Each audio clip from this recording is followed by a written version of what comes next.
Bonjour à tous, je vous invite à vous abonner à cette chaîne, à aimer, à partager, à commenter ces vidéos, c'est très important. C'est une manière de nous soutenir. Merci à vous tous.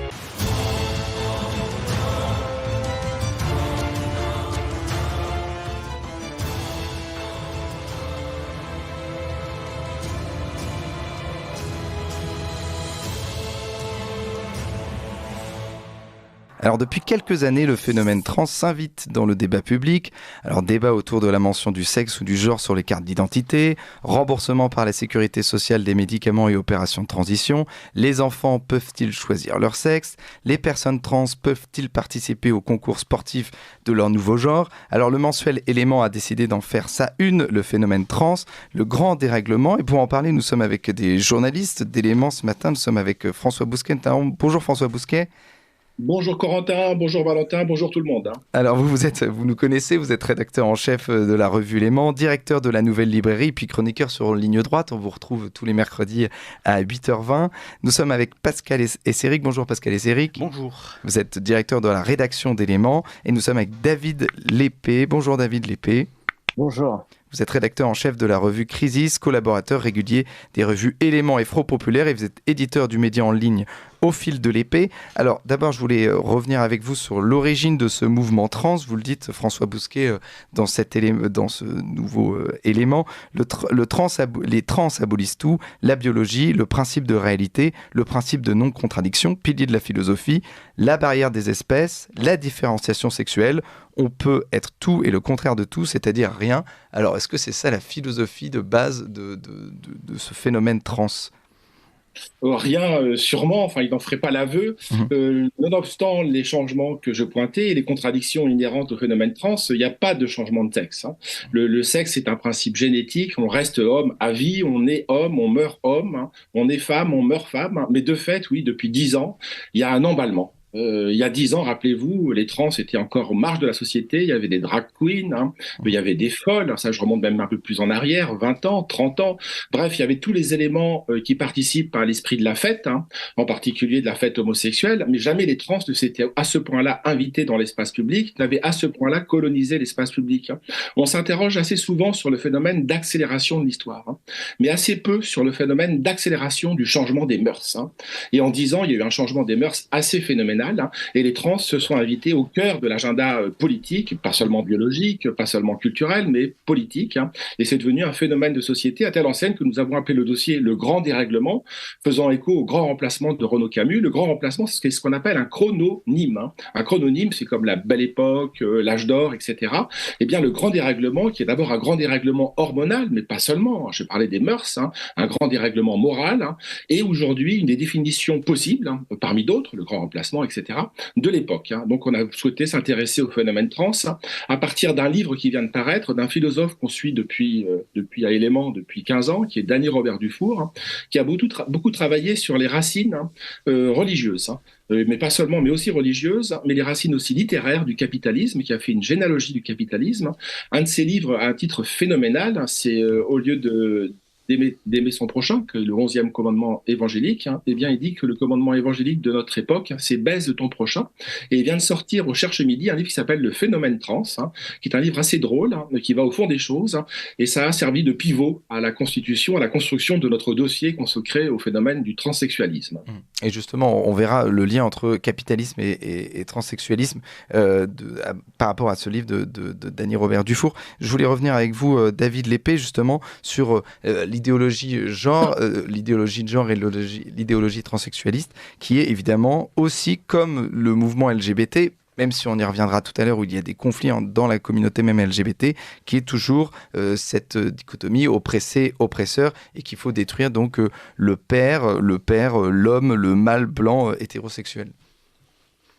Oui, tout à fait, c'est effectivement une dialectique qui s'exprime uniquement en termes de rapport de domination réel ou imaginaire. Néanmoins, ces rapports de domination ont un côté où tout se centre-phagocyte et ça crée une espèce de purge interne permanente. Alors notamment, il y a ce phénomène dont on parle beaucoup, qui est la lutte, une lutte interne au progressisme en fait entre les féministes classiques et notamment les féministes de tradition française républicaine et universaliste face aux trans. Alors les enjeux de cette lutte sont assez évidents puisqu'on part du principe que le féminisme a besoin, comme toute idéologie, d'un sujet historique assez facile à définir, en l'occurrence les femmes. Si ce sujet historique disparaît à force de déconstruction, eh bien le féminisme perd son sens, sans parler du fait que certaines féministes y voient dans l'idéologie trans un petit peu la dernière ruse d'un certain patriarcat retors qui, à travers des hommes se faisant passer pour autre chose qu'ils sont,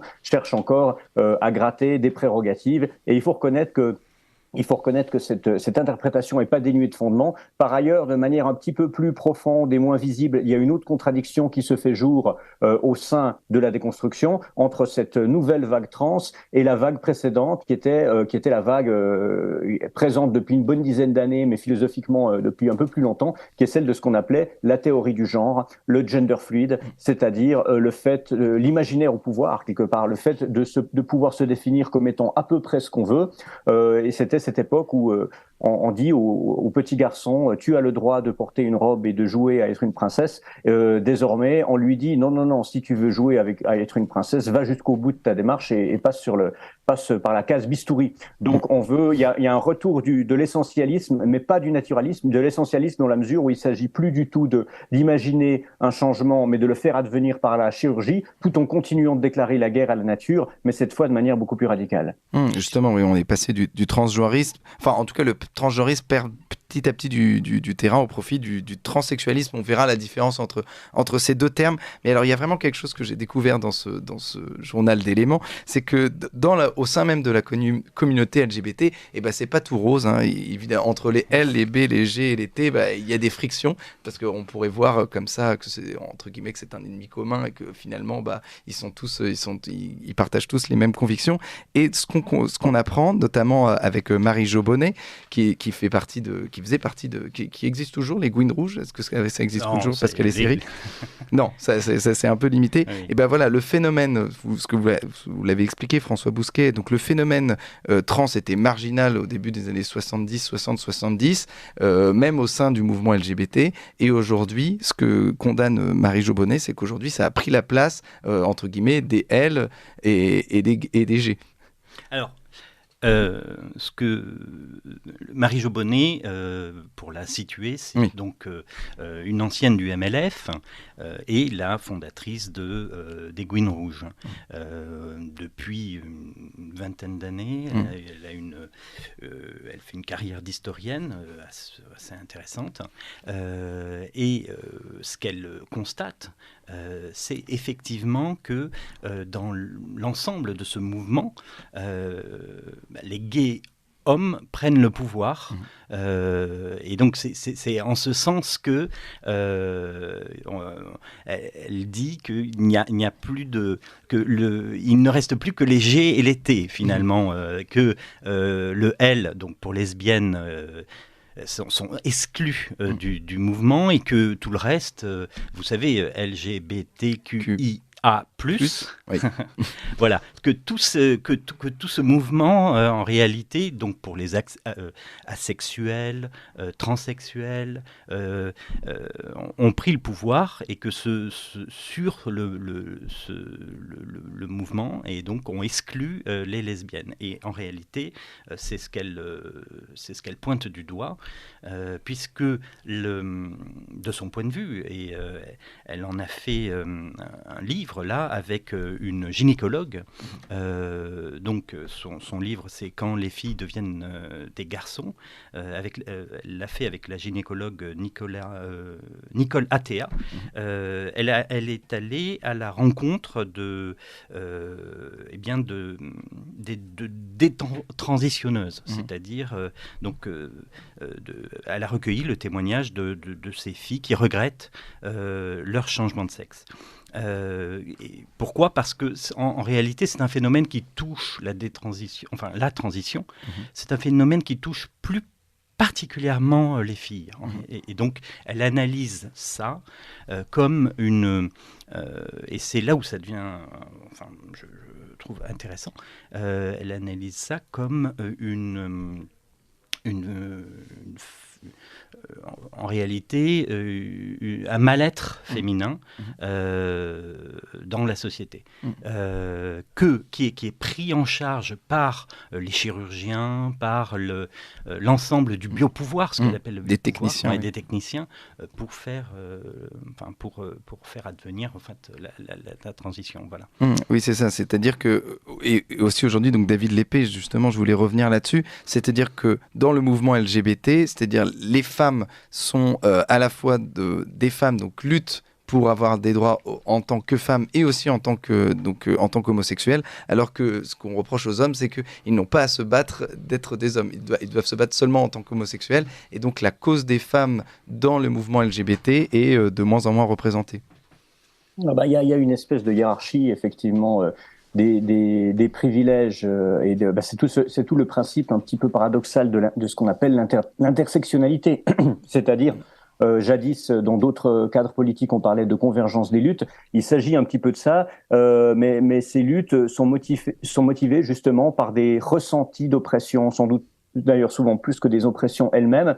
Et ces ressentis d'oppression peuvent se cumuler selon que vous ayez telle ou telle caractéristiques considérées comme des handicaps sociaux, que ce soit des caractéristiques ethniques, physiques, sexuelles, de genre, d'orientation. La belle idée de l'intersectionnalité, c'est que ça devrait permettre de tisser des ponts entre les opprimés supposés pour créer un vaste front des damnés de la terre, sauf qu'en réalité ce n'est pas du tout ça qui se passe, parce qu'on n'est pas du tout dans une dialectique de construction du commun comme pourrait l'être toute cause politique de gauche ou de droite, mais au contraire on est vraiment dans cette anthropologie libérale d'extension illimitée des revendications individuelles qui aboutissent, et on le voit bien dans le cadre de l'intersectionnalité, à une atomisation sans fin. Donc en gros ces oppressions elles s'additionnent à l'échelle de l'individu, mais elles ne font pas école. Ce qui fait qu'il y a sans cesse ces règlements de compte, ces comparaisons de privilèges, ces espèces de moi aussi, moi davantage.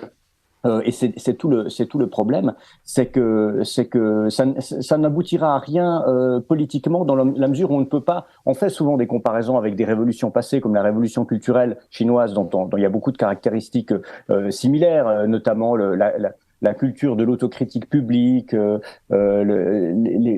ces espèces de mea culpa permanent, la dénonciation, le caporalisme. Néanmoins, contrairement à cette révolution culturelle, il n'y a pas de projet politique derrière, tout simplement parce qu'il n'y a pas de potentiel politique à partir du moment où le commun est tout à fait évacué. Ça ne signifie pas que ce soit pas dangereux pour autant, mais disons, le principal danger, si la société est menacée, ceux qui vont tomber en premier, je pense pas que ce soit nous qui soyons autour de cette table, parce que de toute façon, on est à peine humain à leurs yeux, quelque part. Enfin, on cumule c'est même plus des privilèges, ce sont des tares complètement aliénantes, mais ce sont le cercle des premiers courtisans, c'est-à-dire ce sont les féministes qui tombent. Ce sont les progressistes qui n'ont pas fait la génuflexion au bon moment, avec la bonne inclinaison du dos, ou qui ont applaudi au contretemps. C'est ce que j'appelle le principe de Saturne qui avant de dévorer les enfants lointains ou les enfants des autres, dévore les siens propres. Et c'est ce qui est en train d'arriver avec ces règlements de compte déjà au sein des différents constituants du cycle LGBT. On va revenir avec vous tous sur ces rivalités au sein de la communauté LGBT. On va parler aussi, c'est lors du bulletin d'actualité d'Adèle Rosner, on parlera aussi de l'association des mouvements trans avec le Capital, et puis aussi du poids des adultes sur la décision de changer de genre. Mais tout de suite, il est 8h, c'est l'heure du bulletin d'Adèle Rosner. Ligne droite.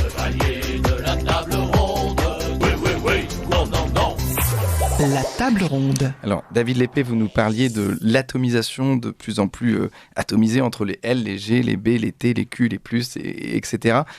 Pascal et Céric, vous vouliez rebondir là-dessus ? C'est tout simplement pour aller dans ce sens-là. Christine Ledoiré, qui était ex-présidente de SOS Homophobie et du centre LGBT Paris-Île-de-France, a récemment écrit que les hommes avaient pris le pouvoir au point que l'acronyme LGBT ne veut plus rien dire, que c'était une imposture et qu'on devrait en réalité le nommer GT pour gay et trans. Parce que les L et tous les autres avaient été exclus. Voilà, c'est pour en contrepoint de ce qu'a dit David. David Lépée. Alors, François Bousquet, je voulais revenir sur un peu de définition, parce qu'on l'a dit tout à l'heure, c'est vrai que le transgenrisme, donc petit à petit, s'efface au profit donc transsexualisme. Alors, le transgenre, pour nos auditeurs, il faut remettre bien les termes à plat. Le transgenre, c'est « je suis ce que je veux être indépendamment de mon sexe biologique ». Bon, ça, c'est le transgenre. Et le transsexuel, c'est « je ne serai ce que je veux être qu'à partir du moment où j'ai modifié réellement mon corps ». Et ça, c'est un changement qui s'opère au sein même de la communauté LGBT. Oui, c'est un changement de paradigme. David Lépée, du reste, lui consacre un papier. Jusqu'à il y a quelques années encore, le mouvement féministe, à travers Judy Butler, le mouvement queer également, LGBT, faisait un travail surtout de désessentialisation. Il fallait surtout pas essentialiser. On attaquait et on déconstruisait les stéréotypes. Donc pour aboutir à la chose suivante, c'est qu'il n'y a plus d'assignation biologique, il n'y a que des choix performatifs. Donc je suis ce que je dis que ce que je suis. Donc si je suis un homme, si je dis que je suis une femme, je suis une femme.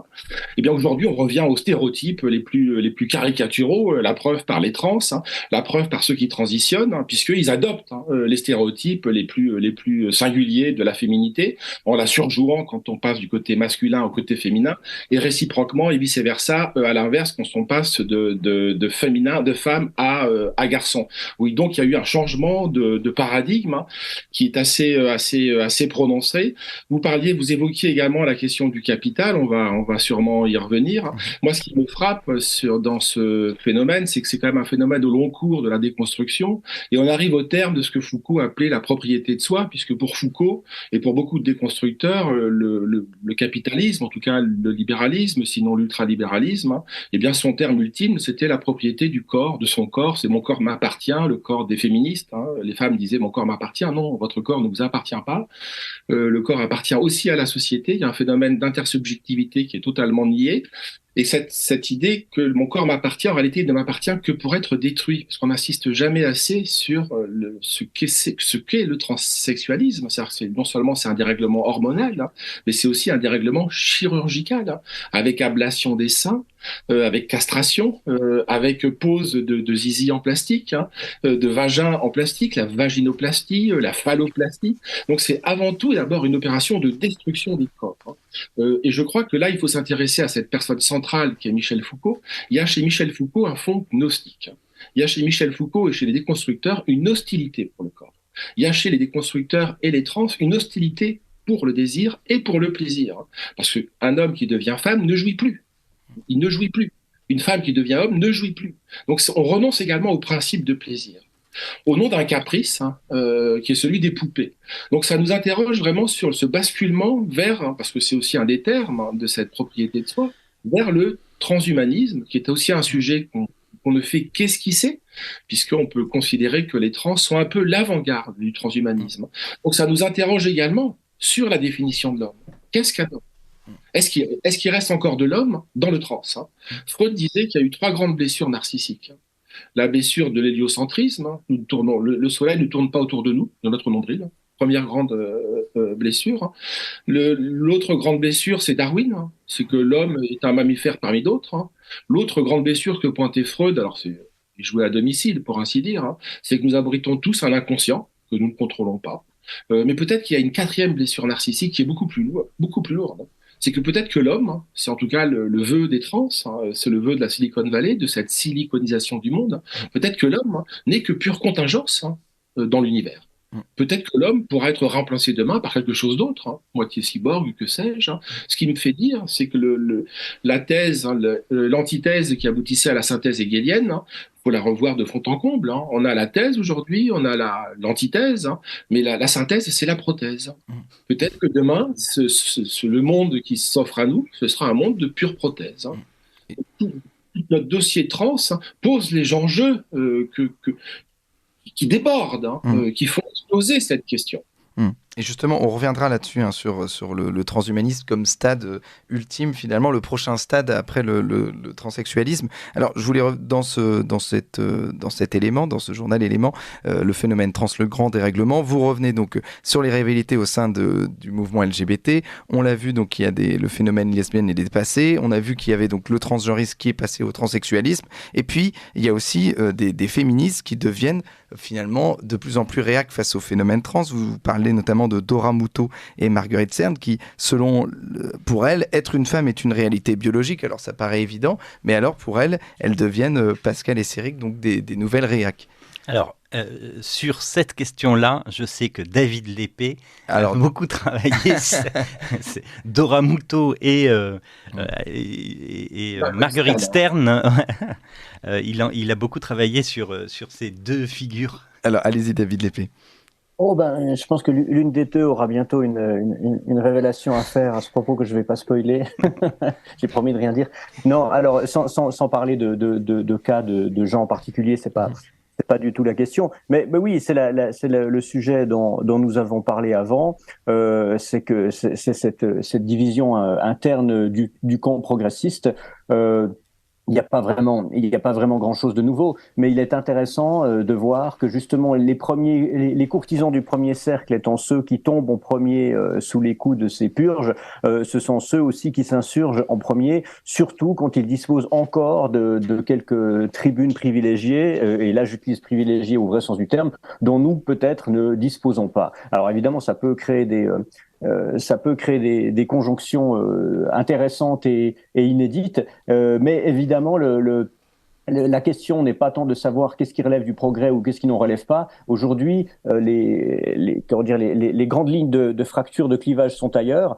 François Bousquet en a évoqué une, à mon avis. Même si je ne sais plus s'il a employé le terme précis, mais c'est quand même cette question, à travers le transhumanisme, par exemple, du puritanisme, puisque je pense qu'à partir du moment où quand on est prêt à changer son identité en sacrifiant une chose aussi essentielle que le plaisir qu'on peut se procurer à soi et à l'autre, c'est quand même un sacrifice qui est très lourd. Il y a un problème à la base et en même temps, ça relève d'une certaine cohérence parce qu'à partir du moment où on entre en guerre contre le donné naturel, contre l'incarnation, sans surprise, comme ça a pu être le cas dans des idéologies plus anciennes, comme certaines grandes religions monothéistes, le plaisir est sacrifié assez rapidement parce qu'il est englobé dans ce grand sac qui est celui de l'immanence, du donné naturel, contre lequel on est en guerre ou non, ou dans certaines idéologies anciennes d'un idéal transcendant, abstrait, et ici, dans cette version laïcisée, d'autres types d'abstractions purement désincarnées. Il y a au-delà de la querelle entre, je sais pas, féminisme classique et théorie néo-queer et tout le reste, il y a vraiment une querelle entre des idéaux qui intègrent l'idée d'incarnation et ceux qui la rejettent au profit d'abstractions, disons, justement complètement désincarnées. Et là, évidemment, nous, il nous est facile de nous situer indépendamment du fait que nous nous considérions comme progressistes ou non, c'est devenu tout à fait secondaire. Mais la ligne de fracture aujourd'hui, elle est là, quoi. Et c'est déjà ce qu'il y avait chez Nietzsche, si on y réfléchit un peu. Et donc oui, c'est ça. Donc c'est nouvelle féministe. Il y avait déjà ce côté où la reproduction était diabolisée, mais aussi maintenant, aujourd'hui, il n'y a plus de plaisir. C'est-à-dire que quand on change de sexe, on n'en a plus de plaisir lors de l'acte sexuel. Pascal et Céric, vous voulez rebondir là-dessus notamment ? Sur le plaisir Ou d'une manière générale, justement, sur ces rivalités entre féministes même, c'est-à-dire qu'aujourd'hui, ce sont des militantes féministes qui ont le même dénominateur commun, c'est-à-dire lutte contre le patriarcat, contre les stéréotypes sexuels, qui ne veulent pas essentialiser, qui ne veulent pas discriminer, et qui pourtant, en fait, s'opposent l'un et l'autre sur cette question, c'est-à-dire, être une femme, c'est une réalité biologique. C'est pour ça que je remercie Marie-Jo Bonnet qui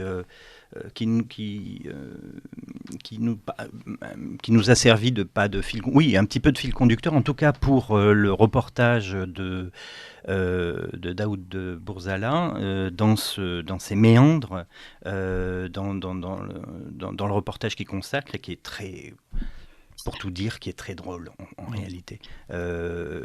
Et c'est ce qu'il faut retenir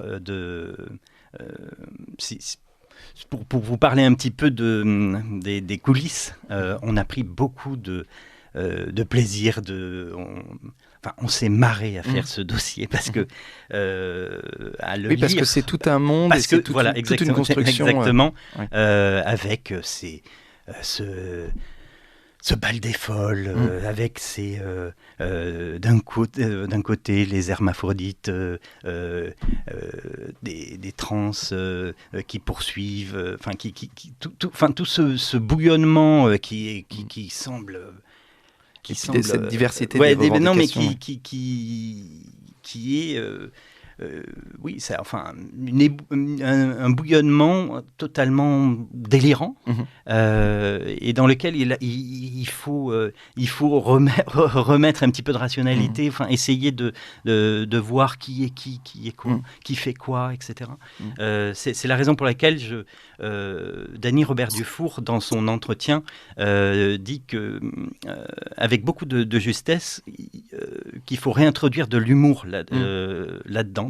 Quand on aborde ce sujet-là, tout simplement parce que les femmes à barbe et les hommes enceints, il faut d'abord en rire. Voilà. Oui, justement, et Dany Robert Dufour, dans son livre Le phénomène trans, enfin en tout cas dans l'interview que vous lui donnez, est assez drôle là-dessus. Alors, tout ça, c'est drôle, c'est vrai, c'est différentes, toutes ces revendications, et puis ces différentes, ces femmes à barbe, comme vous disiez, les hommes enceints, les hommes les femmes qui ont obligé d'avoir un pénis à s'actionner avec une pompe pour avoir une érection. On peut penser que c'est drôle, mais il y a quand même dans votre dossier, dans ce journal Élément, le phénomène trans, le grand dérèglement, un dossier de David Lépée qui fait quand même peur. C'est notamment le poids des adultes sur la décision des enfants et des adolescents de changer de sexe. Parce que vous nous dites que évidemment, donc, dans les années 70, la gauche s'en cache bien, mais vantait, une partie de la gauche, pour être tout à fait honnête, vantait la pédophilie.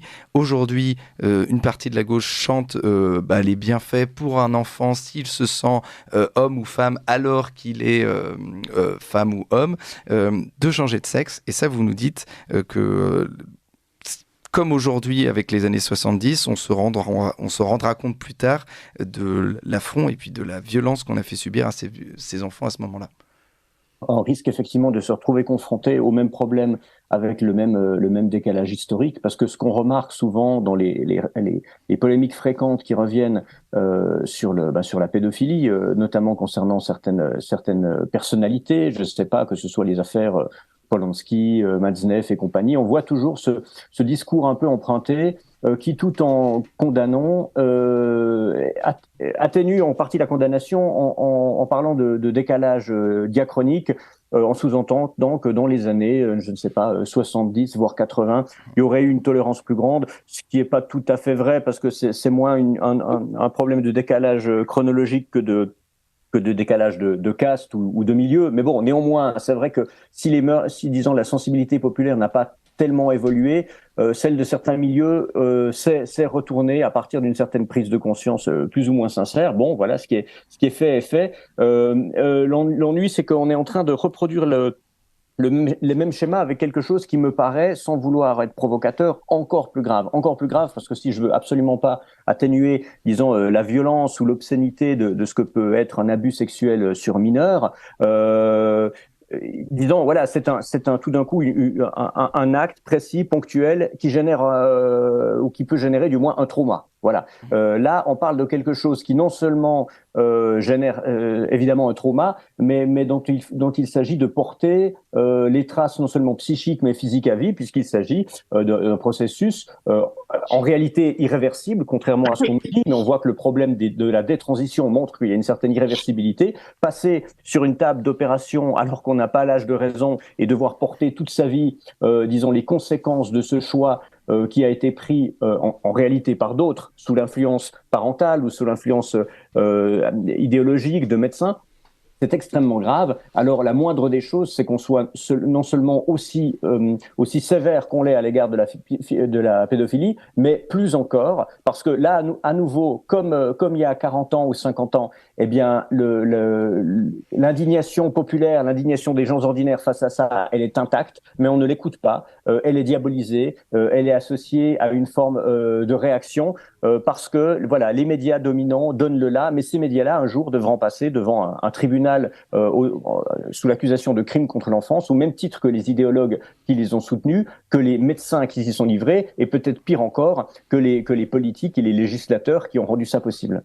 Oui, donc justement, ce que vous dites, c'est donc que cette idéologie, elle est vantée par des lobbies, par des médias, par des idéologues, et puis aussi par des médecins. Alors François Bousquet, ce qu'on apprend dans ce grand dossier sur la transsexualité, c'est qu'il existe des psys, alors des psys qui sont militants, qui accompagnent, qui donnent une caution scientifique, médicale à la transition de genre, et ce sont des psychiatres qui expliquent à des personnes en mal-être de genre, notamment à l'adolescent. À l'adolescent, on est tous en mal-être de genre, on va dire. Enfin, en tout cas, on est tous en mal-être, on découvre sa sexualité. Et donc, ces psychiatres expliquent que parfois, il faudrait commencer une mutilation sexuelle, finalement, pour se sentir mieux.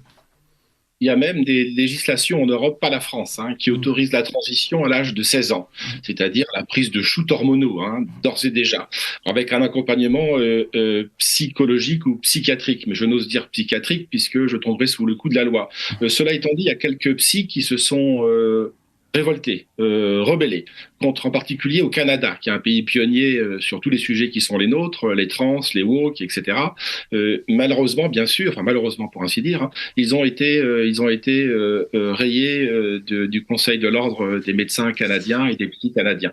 Je voudrais revenir sur ce que disait David. Oui, on est vraiment dans l'irréparable. Là, on est dans un processus qui est irréparable, irréversible. Moi, j'invite les gens qui nous écoutent ou qui nous suivent à aller sur TikTok pour regarder l'ablation des seins sur les jeunes filles, puisque 75% des ados qui transitionnent, ce sont des filles, étonnamment, et pas des garçons. Alors que le phénomène de trans était juste, il y a encore 5 à 10 ans, un phénomène qui concernait surtout des garçons qui voulaient devenir des filles. Aujourd'hui, c'est l'inverse. Eh bien, c'est une balafre, une cicatrice au niveau des seins, qu'elles vont conserver à vie. Les seins ne vont pas être reconstitués, comme pour de la chirurgie lourde, comme pour un cancer. Là, on est confronté, en réalité, le traitement, c'est le traitement d'un cancer du sein, l'ablation du sein. Donc, on rentre dans des formes de chirurgie lourdes, irréparables, irréversibles.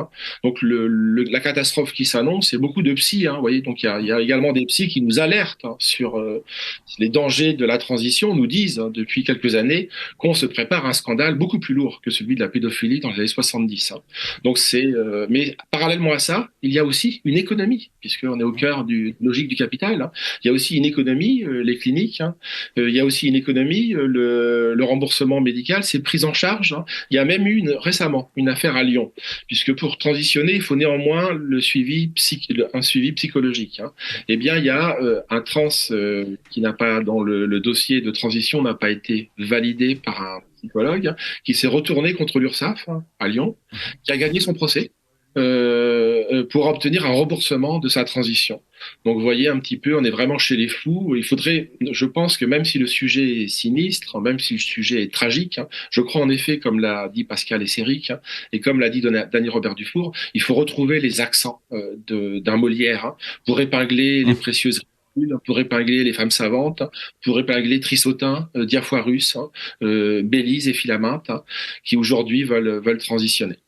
Oui, c'est ça. Et puis il faut retrouver de l'humour, mais en tout cas, c'est compliqué aujourd'hui parce que quand on dénonce évidemment ce phénomène trans, on est taxé d'homophobe, de transophobe aujourd'hui. C'est surtout que c'est devenu une économie puissante. Oui, voilà, c'est devenu une économie puissante. Donc c'est ce que dit Dany Robert Dufour. Voilà, c'est le lien entre transsexualisme et capitalisme. Il y a toute une gamme d'objets manufacturés. Il y a une quantité incroyable de services marchands pour satisfaire tous les appétits du consommateur. Donc on lutte aussi contre ça. Et David Lépée, notamment, donc ce lien entre transsexualisme et capitalisme, il y a aussi un lien entre finalement la déprime, le fait qu'on ne soit jamais satisfait, et on explique donc qu'il y a des psy-trans activistes qui vont nous expliquer si vous n'êtes pas bien, si vous n'êtes pas satisfait, il y a des techniciens qui peuvent faire en sorte que vous soyez donc que vous puissiez changer de sexe, et là vous allez pouvoir pleinement vous épanouir. Ben oui, puisque la seule émancipation possible dans cette lutte, aussi illusoire soit-elle, c'est une émancipation individuelle, et c'est pour ça que je vous parlais du caractère antipolitique et donc je dirais pas contre-révolutionnaire au sens historique, mais anti-révolutionnaire dans la mesure où ça ne peut pas déboucher sur une forme d'émancipation collective. Et ça, c'est dû à son inscription dans un paradigme complètement libéral, celui justement de cette atomisation et de cette extension illimitée des droits jusqu'à l'absurde. L'ennui, évidemment, on le voit. Je pense à une chaîne YouTube d'une militante féministe, enfin si on peut encore dire féministe entre guillemets, qui milite pour ce genre de choses. Et un observateur de cette chaîne remarquait simplement, en observant les miniatures des vidéos, que sur 2 ou 3 ans, que ça commençait avec le visage devant une webcam d'une assez jolie jeune femme, et que petit à petit, ses cheveux devenaient bleus, roses, son profil devenait émacié, ses yeux creusés, elle avait l'air de plus en plus mal, et ses dernières vidéos, c'était des tutoriels pour lutter contre les insomnies et assumer sa dépression. Ça paraît un petit peu anecdotique dit comme ça, mais assez souvent, malheureusement, c'est pour ça que je préfère on pourrait en rire effectivement comme Molière pourrait le faire, et on aurait beau jeu de le faire parce qu'on nous livre un comique sur un plateau, il suffit de se servir et en face il n'y a pas beaucoup de répondants côté humour. Je le fais par moment, mais en même temps j'ai une certaine pitié parce que je me rends bien compte que même si ces gens nous ennuient, nous agacent et nous détournent notre attention de problèmes plus sérieux, ils en sont néanmoins les premières victimes d'un processus qui, plus qu'un processus de destruction de la société que nous connaissons, est un processus d'autodestruction. Donc je pense, sans vouloir infantiliser qui que ce soit, qu'il faut les voir pas uniquement comme des adversaires idéologiques, mais comme des gens qui ont sérieusement besoin, peut-être non pas tant d'une psychanalyse, parce que visiblement ça ne marche pas dans leur cas, mais d'un retour au réel. Là, c'est peut-être le côté positif de la révolution culturelle dont je parlais avant. Normalement, si ça se passe comme en Chine, ça va finir à aller planter du riz pour revenir aux bonnes valeurs. Ça pourrait peut-être leur faire du bien. François Bousquet, je vous laisse le mot de la fin, la conclusion notamment sur Olivier Rey qui avait épinglé un propos de James Hughes, qui est donc ex-directeur exécutif de la World Transhumanist Association. Vous en avez parlé, les transsexuels sont les troupes de choc du transhumanisme. Alors, est-ce que le transhumanisme, c'est le prochain stade du transsexualisme? C'est-à-dire qu'on va expliquer aux gens qu'aujourd'hui, ils ne sont pas bien parce que finalement, ils ont été assignés dans un homme de femme alors qu'ils ne sont pas hommes et femmes, et puis ils vont continuer à être frustrés, et puis on va leur dire, finalement, si vous êtes frustrés, c'est parce que vous n'êtes pas assez augmenté, et là, on va pouvoir leur vendre, donc des techniciens vont pouvoir leur vendre donc une augmentation. Oui, on est peut-être à un stade expérimental de ce transhumanisme, qui est la grande chimère après laquelle court l'homme postmoderne. Est-ce que ce sera un homme augmenté? Ce dont nous venons parler là, c'est très précisément un homme et une femme diminués, puisque c'est un homme et une femme qui a été aliéné, qui a été amputé de sa dimension sexuelle. Alors, est-ce que ça préfigure le monde de demain? C'est probablement. Est-ce que nous aurons le temps d'arriver jusqu'à ce monde de demain? J'en suis beaucoup moins sûr. L'évolution, la théorie de l'évolution s'intéresse en particulier, chez Darwin, mais chez tous les darwiniens, à une évolution positive. Mais il y a également quelques chapitres qui échappent à la sagacité, de Darwin, qui est ce qu'on appelle les réversions évolutives. C'est-à-dire qu'il y a parfois, il arrive que des espèces s'enferment dans des impasses évolutives. Est-ce que nous ne sommes pas, nous, en train, humains, avec ce post-humanisme, en train de nous enfermer dans une impasse évolutive? La question se pose. Merci beaucoup François Bousquet. On rappelle que vous êtes rédacteur en chef de la revue Éléments, directeur de la Nouvelle Librairie. Demain, vous avez votre chronique sur Ligne Droite à 8h30, évidemment 8h20, 25. Merci à Pascal Esséric, vous êtes directeur de la rédaction d'Éléments. Merci à vous David Lépée, vous êtes rédacteur en chef de la revue Crisis, collaborateur régulier à Éléments et au Front Populaire, éditeur du média en ligne Au fil de l'épée. Et on invite tous nos auditeurs à vous procurer la dernière une d'Éléments, le phénomène trans, le grand dérèglement, disponible en kiosque et dans les bonnes librairies. Merci à tous.